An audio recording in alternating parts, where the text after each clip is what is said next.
And you're down in Texas, are you, Robert? Yes, sir. Dallas area. How did you weather the storm last week? I was actually really, really lucky. My house is on the same part of the power grid locally as the fire station. So I was protected from the rolling blackouts. I never lost power. I don't have any broken pipes. I'm probably better than 90% of the people that experience the stuff. Yeah, I know. We have a lot of friends, and my wife was sending boxes of snacks down to them, and foods and dry goods, and just, and the guy at the UPS store said the majority of the boxes leaving California right now are headed to someone in Texas. So yeah. So it's I've spent a lot of time just trying to help other people with this problem. So right, it's difficult. And you talk about problems, and sometimes it sounded like you reached out to me that you had identified a problem in general. You're a big fan of music. Oh yeah, very much. I can see your back wall there with some stuff on your wall.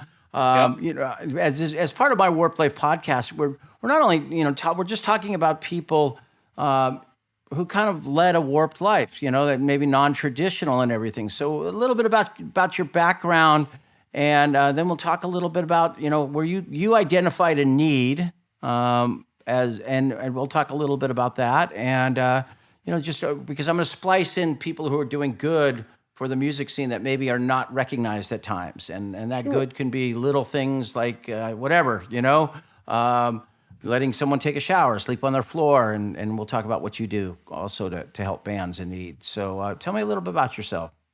Well, I've always been a music-oriented person. I've been somebody I've been going to concerts since I was, probably, I think my first concert was Rush at the age of 13.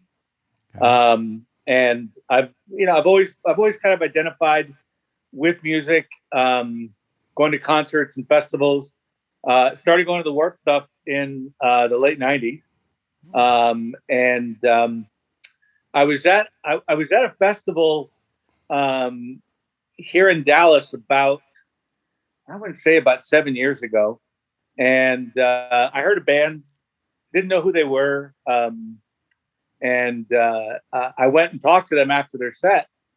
And I said, I intended it to be a 5-minute conversation, as in, hey, I really enjoyed your music, and hey, thanks. And that was it. But it ended up being a 2-hour conversation about music and about life on the road. Because as much as I've always appreciated the music, I never really had an understanding of what the road experience was like. And I just felt so much for these young kids that dedicate themselves to their music, spend life on the road. And, they were traveling with another band, and I think there were 12 of them in total. And when they would stop for the night, they would get one hotel room at like a Motel 6 for all 12 people. And they would rotate different nights. 4 would sleep on the beds, 2 on the floor, 6 in the van. And then the next night they would rotate who was able to do what. And then, of course, I've always been kind of a food guy as well. I take a lot of pride in the cooking that I do. And I asked them I said, have you had any good Texas barbecue? And they were quite honest and said, we haven't eaten anything but Taco Bell for 2 months. And I said, come on. So I took them out the next day. They had a day off. I took them out the next day for some barbecue, and it started a conversation. And the next time they were in town, they kept in contact with me, and I had them and other bands over, and it just kind of expanded over time where, I would bring food out to the venues. I would set up a big tent behind their buses and vans at Warped Tour. And I would bring enough food to feed as many as I could all day long. And after a while, I started getting contacted by a couple of bands that I didn't even know I obviously had heard of them, but I had no connection to them. And I've had a good dozen bands over my house to give them a place to sleep, to let them see something other than a parking lot, to give them a chance to shower and do laundry. And I think those 4 things are like the big things for them. A place to sleep, a place to do laundry, a good meal, and then just not seeing a parking lot. Yeah, so and that's what Robert, you're down in Texas, and I've come across people across the country that do this, and it's kind of this underground support system for young bands or newly touring bands. So and that it's kind of like that underground chatter, the telephone that you must have had some good barbecue. You wouldn't be living in Texas; they'd throw you out if you didn't make some good barbecue or have barbecue. And those things that you're doing, those little things get people down the road.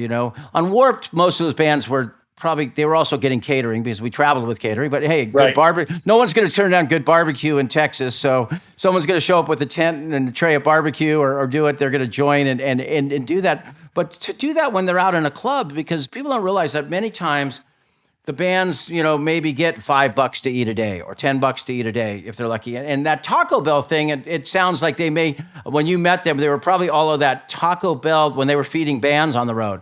They would give labels and bands, cards that were like $10 gift cards or things.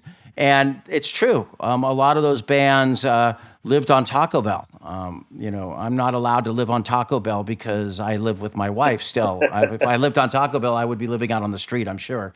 But, nothing wrong with Taco Bell. You can't live on Taco Bell, So do you continue to, pre-pandemic, right now we're not doing much of that, but, will this be something you probably be continuing, post when people get back out on tour?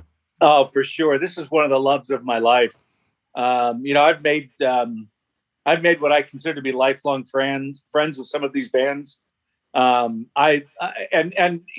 thing about this situation is, there will be a band that I've become close with that's been at my house a number of times, and they'll have friends in a new and upcoming band, and they'll contact me and say, "Hey, we've got our friends in this other band. They're just starting out. They're coming through Dallas. They could use a place to stay." They kind of know that it's automatically going to be a yes from me, and I'm going to look after these younger bands.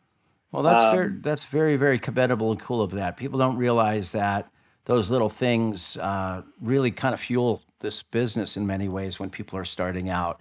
I have to ask you though, what's your favorite thing to barbecue? My favorite thing is beef ribs. It's something that's not eaten very often because when people think of Texas barbecue, they think of brisket, or they think of like Carolina style, which is, the pork ribs.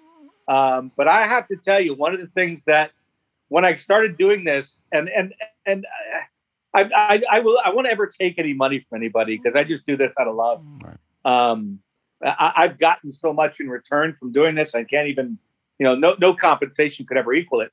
But one of the things that I've learned from doing this is that when you start feeding large numbers of people, especially in those communities, in those music communities, you're going to come across some dietary restrictions, right? So early on, I'm bringing up, beef ribs and brisket and pulled pork. And then all of a sudden I'm realizing there's some really amazing people that I admire and they're really not able to eat much. So it's forced me to kind of expand my cooking range. And, I've spent time developing recipes that I could do on a large scale for vegetarians. Lovely. Yeah. I do a barbecue cauliflower that I did for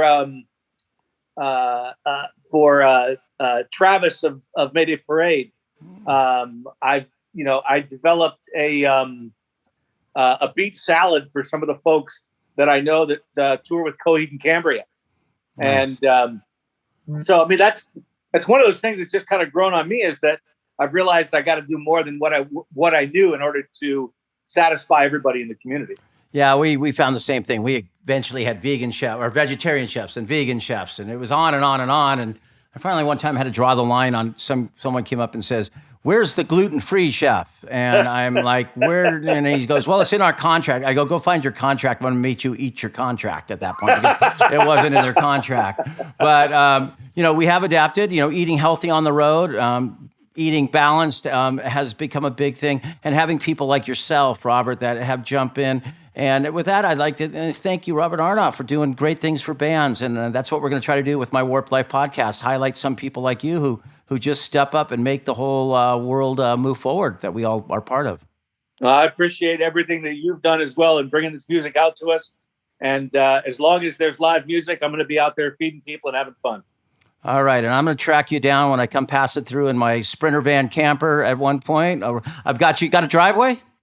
Oh yeah, you've got an open invitation in my place, sir. Oh yeah, we got a driveway because that's my new thing now. It's going to be just a mooch docking off of everyone's driveway for one night as I travel around the country. I've got a wonderful smoking shed with a picnic table, and it's a picturesque place to have a great meal. And you're not an official nonprofit. You are just a good person doing good things. I am just the guy that loves to cook and loves music. All right. Well, thank you very much for joining us and taking some time out of your day. All right. Thank you so much. All right. Take care. Bye-bye. Bye-bye. Thank you.